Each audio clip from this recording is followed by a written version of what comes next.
Right. మనతో పాటు రాష్ట్ర సర్పంచ్ల సంఘం అధ్యక్షుడు యాదగౌడ్ మనతో ఉన్నారు. ఆయన అడిగి తెలుసుకునే ప్రయత్నం చేద్దాం. అన్న నమస్తే. నమస్తే అన్న చెప్పండి అన్న, ఈ 3 సంవత్సరాల రేవంత్ రెడ్డి పరిపాలన ఏ విధంగా ఉంది? మరి ప్రజలకు ఎంతవరకు కింది స్థాయి ప్రజలకు ఆయన ఇచ్చే ఆహార గ్యారంటీలే కావచ్చు, ఆయన రాష్ట్రానికి అందిస్తున్న సేవలు ఎంతవరకు అందుతున్నాయి? ఫస్ట్ రేవంత్ రెడ్డి ఈ రాష్ట్రానికి పరిచయం అయింది రియల్ ఎస్టేట్ వ్యాపారంతో. రియల్ ఎస్టేట్ వ్యాపారం డమాలై కుప్పగూలింది మొదటి సంవత్సరంలోనే 6 నెలలనే. ఆ తర్వాత నిర్మాణ రంగం కుప్పగూలిపోయింది. రియల్ ఎస్టేట్ లేనప్పుడు నిర్మాణ రంగం పోయింది. అదేవిధంగా రాష్ట్రంలో పెట్టుబడులు పెడుతందుకు జనుక్కుంటూ మరి పెట్టుబడిదారులు వెనుకకు పోయారు. అదేవిధంగా వీళ్ళ దోపిడీ మీదనే దోపిడీ చేయాలనే ఒక ఆలోచనతోనే వీళ్ళ పాలన కొనసాగుతున్నట్టు కనపడుతుంది. ఉదాహరణకు చూద్దాం, మొన్న కొంతమంది కంప్లైంట్ చేశారు, ఏది ఈ గనులు దోపిడీ జరుగుతుందనే చేసారు బొగ్గు గనుల మీద. అది చేస్తే దాని మీద సరి అయిన పొంతన లేకుండా ఆరోపణలు చేసిన వాళ్ళని, కంప్లైంట్ చేసిన వాళ్ళని అరెస్ట్ చేపిస్తూ నిర్బంధించడం జరుగుతుంది. ఆ విధంగా ఈయన పరిపాలన ఉన్నది. మరి ఈయన ముఖ్యమంత్రి కాగానే పేదల ఇండ్ల మీద గురి పెట్టిండు. హైడ్రాతోని తీసుకొచ్చి పేదల ఇండ్లు కూల్చేసి రాక్షస ఆనందం పొందిండు. ఆ రకంగా ఈయన పరిపాలన ఉన్నది. ఇంకా 6 గ్యారెంటీల ముచ్చట, 420 హామీల ముచ్చట చెప్పదగ్గట్టు కూడా లేదు. ఎందుకంటే ఫస్ట్ రైతులని ఎంచుకున్నాడు. గ్రామాలలో రైతులు ఎంచుకొని రైతు బంధు పెట్టిండు. అదేవిధంగా రుణమాఫీ అనేది అందరికి కూడా సక్రమంగా చేయలేదు. మరి ఆ రకంగా రైతులని నడ్డు విడిచిండు. అదేవిధంగా వాళ్ళు రైతులు వేసుకున్న పంటకు యూరియా చల్దామంటే యూరియా కూడా అందుబాటు లేకుండా రైతులు అరగోస తీసేటట్టు ఈయన పాలన కొనసాగుతుంది. అదేవిధంగా మహిళలు అనే ప్రీ బస్సు పెట్టిన ఆనందం లేకుండా ఆ బస్సు పెట్టి ఆ మహిళలు చేయి చూపిస్తే ఆర్టీసీ డ్రైవర్ ముఖమాటు పెట్టుకొని వెళ్ళిపోయే పరిస్థితి ఈ పాలన ఈ రకంగా కనపడుతుంది. పేరుకేమో ఉచిత బస్సు, మరి ఉచిత మహిళలకు ఉచిత రక్షణ లేకుండా వాళ్ళకు బస్సులో అందుబాటులో లేకుండా చేసిన గనుడు ఈ రేవంత్ రెడ్డి. ఈ రేవంత్ రెడ్డి పరిపాలన ఎట్లా ఉందంటే 3 సంవత్సరాలలో దాదాపు 79 సార్లు ఢిల్లీకి మన రాష్ట్రం సంపదను తీసుకుపోయి ఢిల్లీ పెద్దల ముంగట తాకట్టు పెట్టి వారితోని మెప్పు పొందేటట్టు ఈయన పరిపాలన కనపడుతుంది. మరి రాష్ట్రంలో పాలన అయితే గాలి కొదిలేసిరు. ఈ విధంగా పచ్చని పల్లెలు, కనీసం ఆ పల్లెలలో పరిశుభ్రత వేరకపోయింది. గ్రామ పంచాయతీలకు నిధులు ఇవ్వలేని పరిస్థితిలో ఈ రేవంత్ రెడ్డి పాలన ఉన్నది.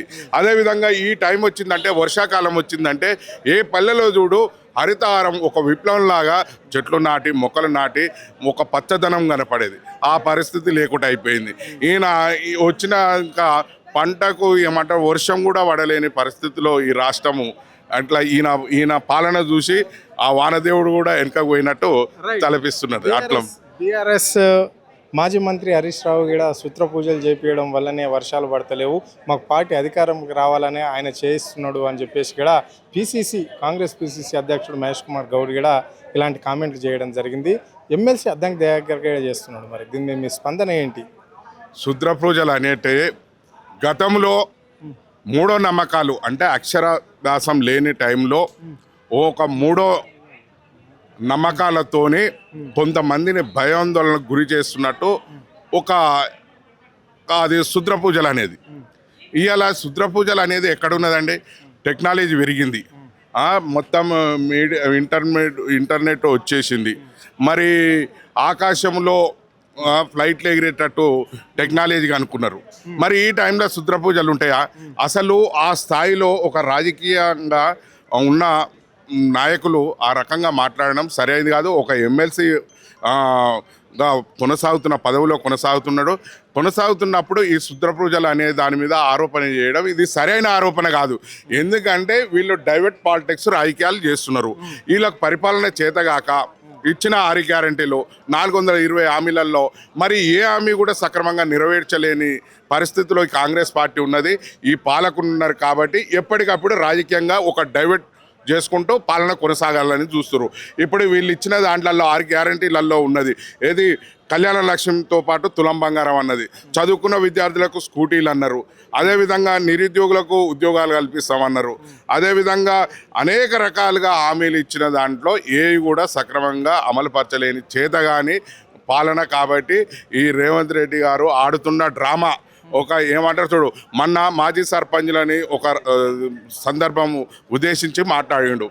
ఇది రైతు వేదికలో శిల్పారామంలో మాట్లాడుతూ నేను మాజీ సర్పంచులు నా ఇల్లు ముట్టడిస్తామంటారు, నా ఇల్లు ముట్టడించేది ఏంది, వాళ్ళు వస్తే టిఫిన్ పెట్టి పంపిస్తా అని చెప్పిండు. మొన్న మేము మాజీ సర్పంచ్లు అంతా పోయి చూసినాం, పోగానే పోలీసులతోనే ఎల్లగొట్టిస్తుండు. అంటే ఈయన మాట్లాడే మాట ఏదో స్పీచ్లు ఇచ్చి ప్రజలను ఆకర్షిత చేసి డైవర్ట్ చేసేటట్టు ఉన్నది. ఈ పాలన మొత్తము ఓ గంగేద్రాల పాలనగా కొనసాగుతుంది. అదేవిధంగా ఈయన చేతగాక ఏ రకంగానైనా ప్రతిపక్ష నాయకులను అరెస్ట్ చేయాలి, ఏ రకంగా ప్రశ్నించే గొంతులను మూగబోయేటట్టు చేయాలని ఒక ఆకాంక్షతోనే ఈయన పాలన కొనసాగుతుంది. రేవంత్ రెడ్డి పాలన ఇప్పటికీ వీళ్ళు ప్రజాపాలన అంటుర్రు. మరి ప్రజాపాలన ఎక్కడ జరుగుతుంది?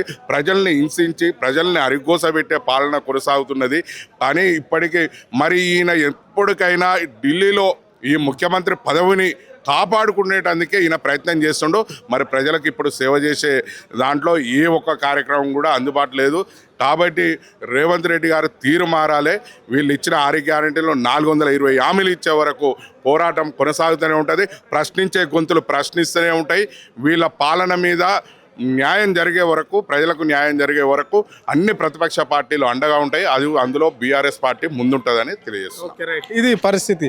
అంటే ఇక్కడ ఏదైతే రేవంత్ రెడ్డి పరిపాలన కొనసాగిస్తున్నాడో ఈ 3 ఏళ్ల నుంచి ఏది కూడా ప్రజలకు అందడం లేదు అని చెప్పేసి కూడా చెప్పడం అనేది అయితే ఆయన క్లియర్గా చెప్పడం అనేది అయితే జరిగింది. సూత్ర పూజలు ఆడడం ఏంటి అని చెప్పేసి కూడా ఆయన ప్రశ్నించడం అనేది జరిగింది. తెలివి తక్కువ మాటలు మాట్లాడద్దు, రాష్ట్రంలో పెద్దలుగా కొనసాగుతున్న వాళ్ళు అని చెప్పేసి కూడా ఆయన చెప్పడం జరిగింది. కెమెరా పర్సన్ కళ్యాణ్తో అరుణ్, ఆద్య టీవీ, హైదరాబాద్.